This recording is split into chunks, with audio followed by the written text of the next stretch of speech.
what's up? It's Kit. Time for our video. Today we're going to talk about asymmetrical jigs and what they do and what they are. Kind of confusing for a lot of people, so we're making this follow-up video even if it's kind of late. So this video is supposed to be released right after I made that video about fast jigs and slow jigs and how to differentiate. In that video I actually mentioned that asymmetrical jigs are slow jigs, and then symmetrical jigs are fast jigs. And that's really, without doing anything, that's the easiest way to determine which one's which. Okay, there are other cues in the design, such as the angle on the nose, but there are certain brands that actually have the same angle, even the same eye type. And this is a fast jig essentially. Okay, we'll get to that later. And this is a slow jig. Okay,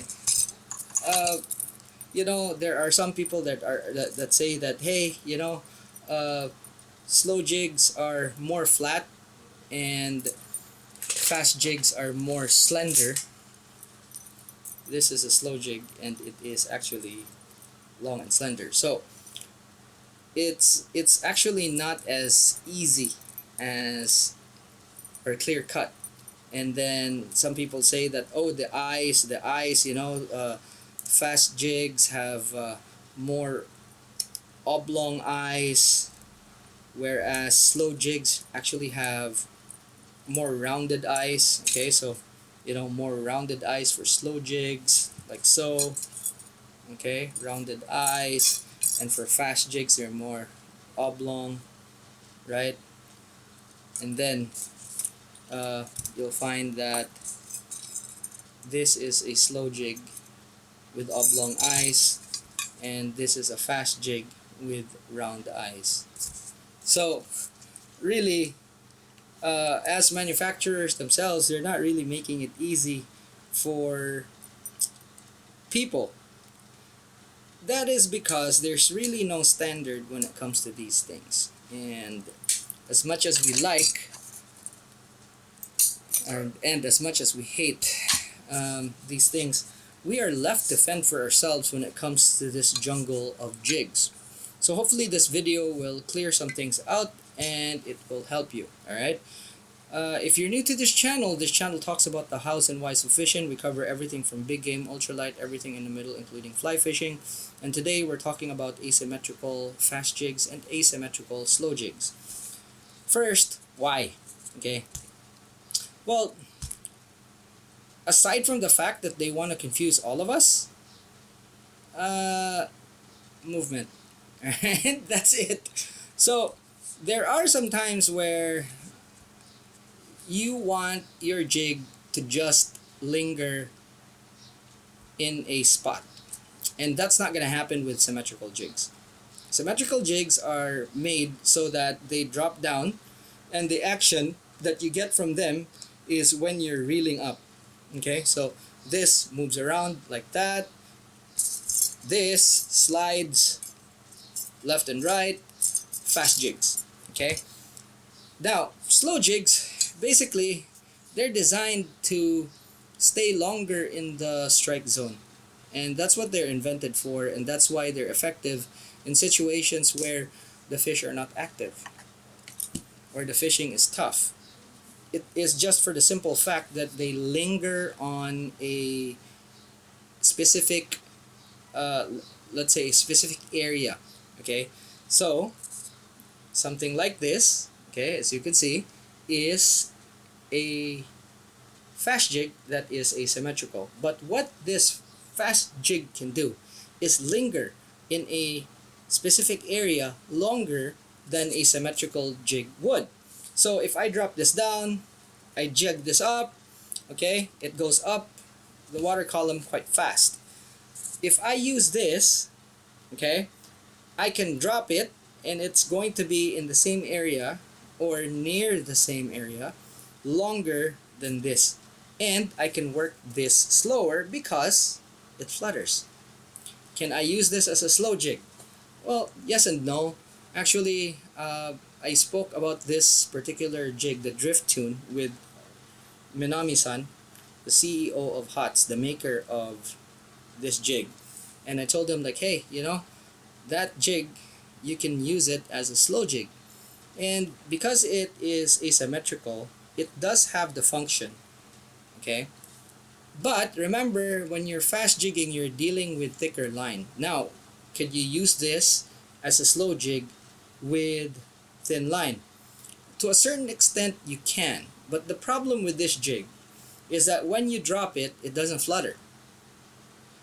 And that's probably the biggest differentiation between what a fast jig is and what a slow jig is. Okay? The very first thing a fast jig does when it hits the water is drop straight down. And it doesn't matter what balance jig it is. It could be center balance, it could be a bit forward, it could be at the back. The hallmark of a fast jig is when you just drop it down the water, it goes straight down.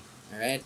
Whereas with a slow jig, asymmetrical, when you drop it down, it wants to go horizontal and flutter.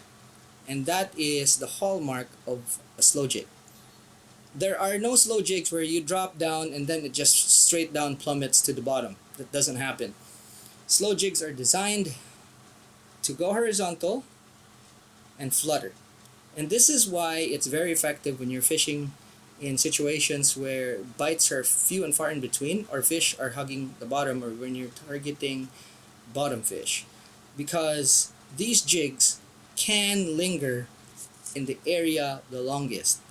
Now, with asymmetrical fast jigs, you have a short amount of time where you would be able to work it in the area, giving you a longer effective working time than a symmetrical jig that really doesn't have that capability. All it does is go straight down, boom, boom, boom, boom. Okay? It basically zigzags its way up. Whereas with this, okay, you drop down. As soon as you drop down, you actually slowly lift it and jig it. Put it down, jig like that. Or the fallings method, which is basically dropping it down, 2 pumps, drop, 2 pumps, drop, as opposed to just pulling it up immediately. So it gives you a bit of working time, and this is why you can technically slow jig with it, because of that motion. This, you could just work up a little bit, drop down, zoom. Now, if you are actually on a boat with a spanker, you can literally hit a small area with this, and it'll just continue to be like, take for example an area that's half the size of this room, and it will flutter, and it will literally stay in a given area the longest.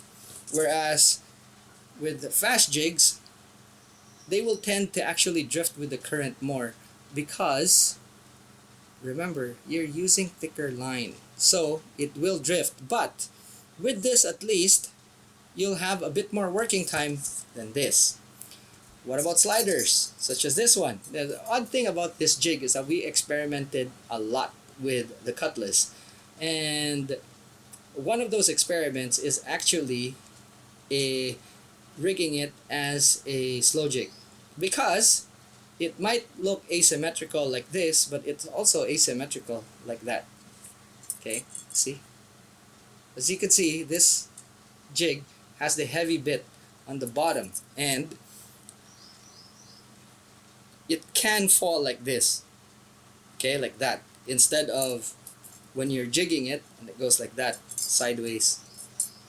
So, it actually works really well as a slow jig. So, in the scheme of, say, fast jigs that you can slow jig with, this is one of those.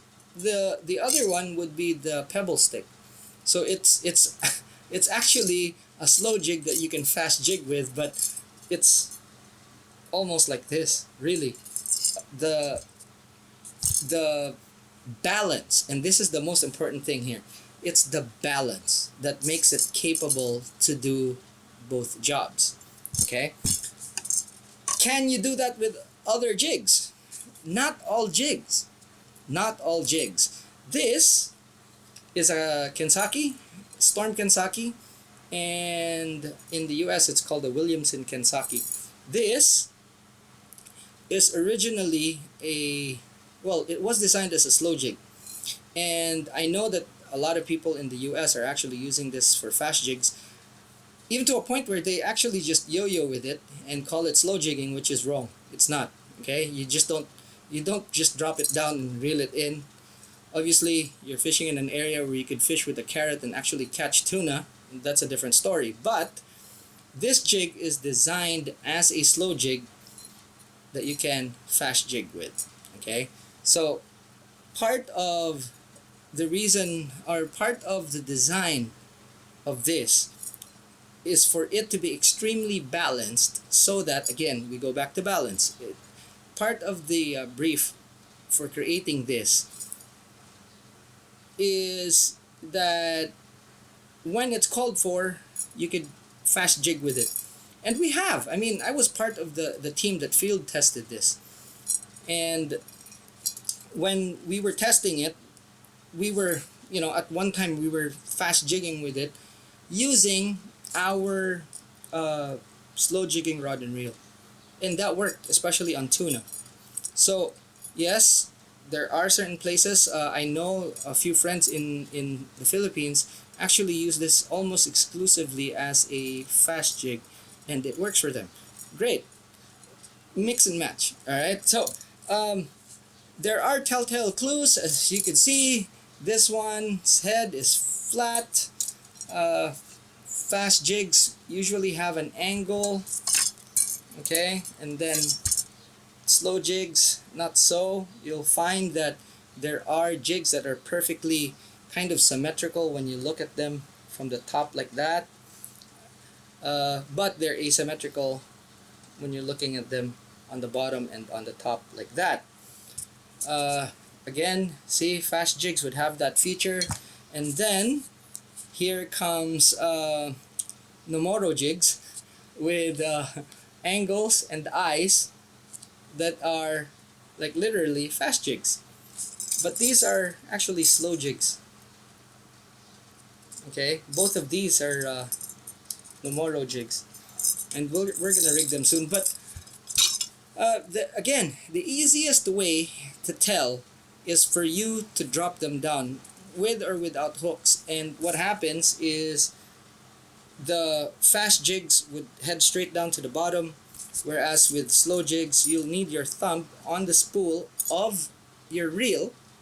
And remember, when you're slow jigging, you're using overhead reels, and there's no such thing as slow jigging with spinning reels and rods. Okay, so it needs your thumb pressure to be able to have the jig positioned or vertically and then drop. Otherwise, it's going to be fluttering. So the best way is to take the jig, drop it in the water. If it goes horizontal, okay? If it wants to go horizontal, that's a slow jig. If it wants to drop down, that's a fast jig. And the reason being why these jigs exist, why, the manufacturers made our life harder by making asymmetrical fast jigs, is because these are fast jigs that have the ability to linger in a strike zone longer. Okay, so these flutter in the strike zone longer. These jigs slide, and that's how they stay in the strike zone longer. So yeah, that's it. If you have questions, drop them down in the comment section, and hopefully this helps people. If you learned something from this video, give it a thumbs up. And if you've learned something especially, give it a thumbs up. If you haven't yet and you want to learn more, click on the subscribe button. And if you want your friends to learn, if you have a lot of friends that are confused, click on that share button. Alrighty, That's it for this video. Thanks so much for watching. I'll see you in the next one. Class dismissed.